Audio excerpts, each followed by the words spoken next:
Hey everybody, it's Judy. This is Wake Up Call 533.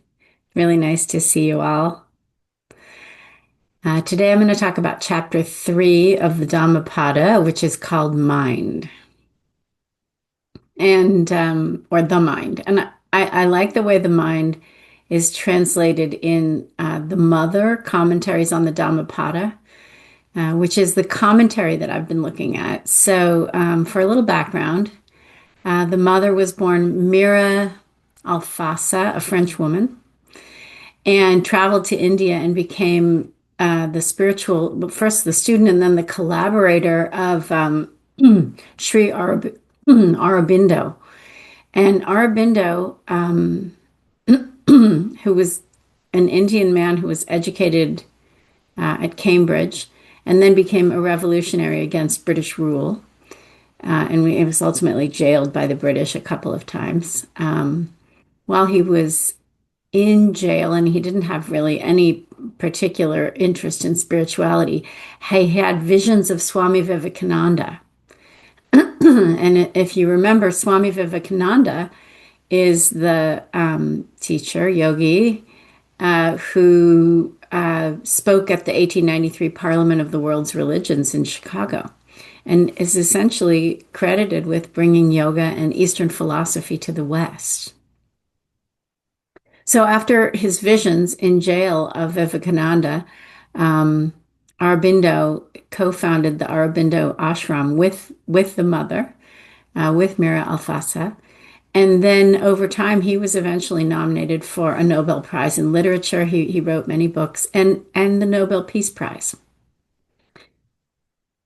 And by the way, there were no photos taken of the two of them together until Henri Cartier-Bresson, the famous French photographer, actually came to the ashram, which was in Pondicherry,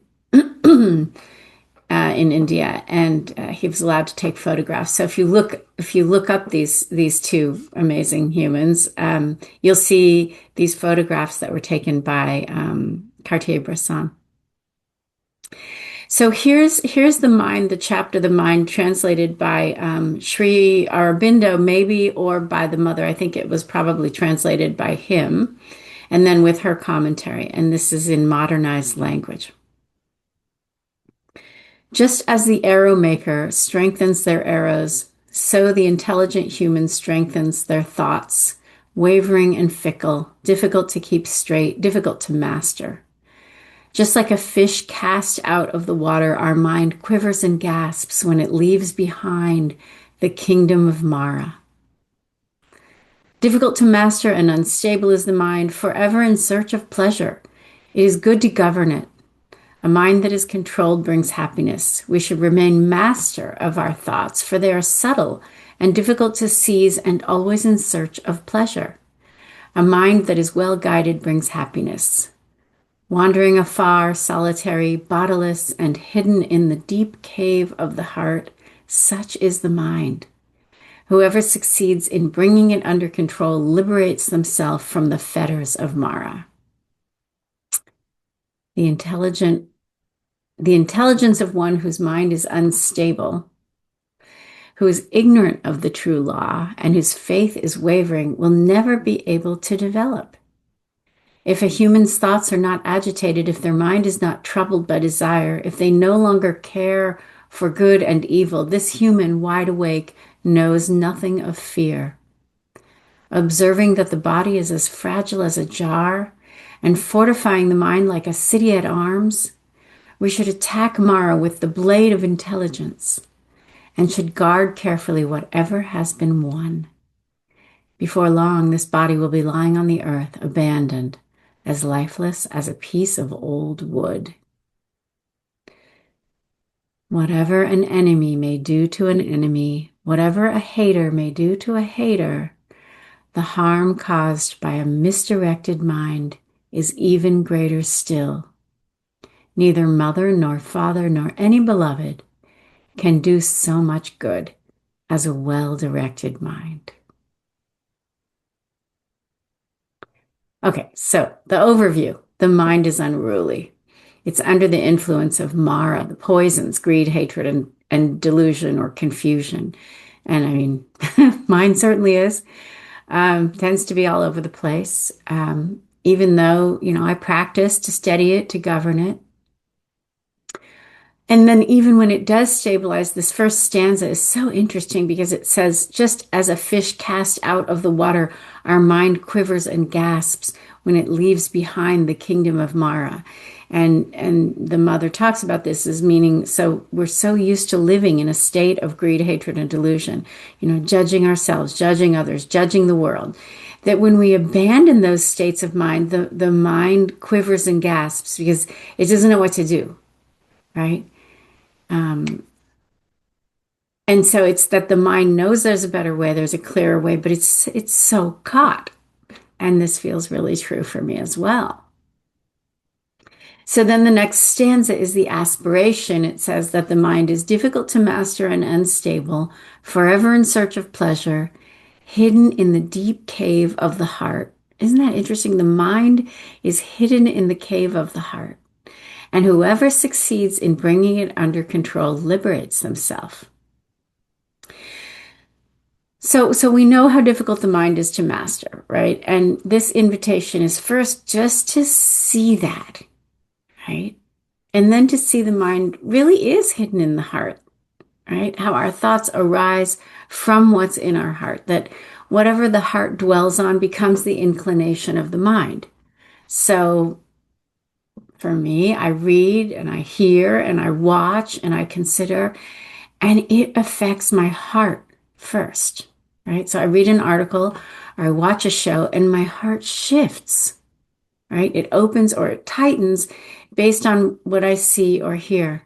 And these last few days are such a good example. This $1.8 billion fund and the Trump family settlement with the IRS, my heart has felt so contracted and so agitated.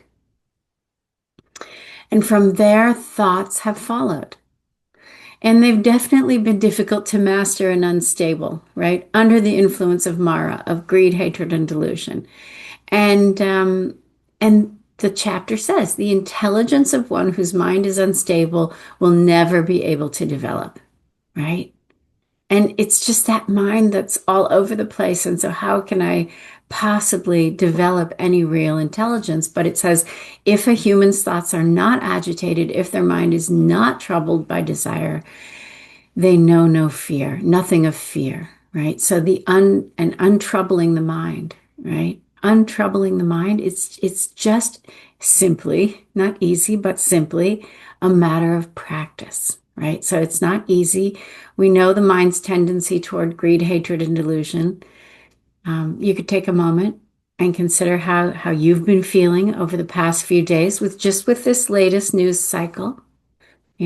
See if there's hatred or confusion or fear, it's just an object lesson for the last lines of the chapter, which are whatever an enemy may do to an enemy, right? Whatever a hater may do to a hater, the harm caused by a misdirected mind is even greater still, right? So what this means is, at least this is the mother's interpretation, and this feels resonant to me, is absolutely hate arises, or fear, or confusion, or greed and desire, or frustration, or disgust, 1,000 difficult emotions brood in the heart, right? In our good hearts